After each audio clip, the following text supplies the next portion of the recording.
लड़की वाले, हमें ऐसी लड़की चाहिए जो ज्यादा खाती पीती ना हो, हमेशा चुप रहे और शोहर की सुने।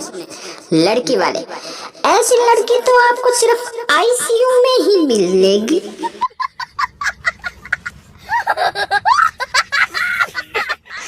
लड़की, अम्मी को तुम बहुत पसंद आए हो।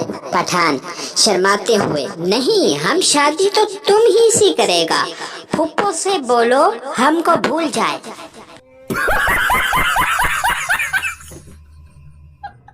मरासियों के घर चूहा घुस गया, सारे इसे मारने के लिए इसके पीछे भागे।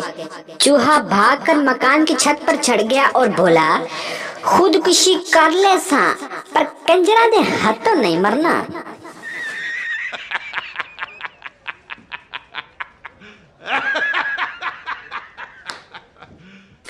इश्क का समंदर भी अजीब समंदर है।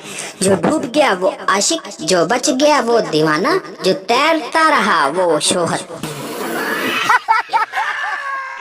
लड़का, कुछ कहना है तुमसे। लड़की, तमीज से कहना। लड़का, औज़ु बिल्लाहि मिनश शैतानिर रजीम, बिस्मिल्लाहिर रहमानिर रहीम, आई लव यू, सदकल्लाहुल अज़ीम।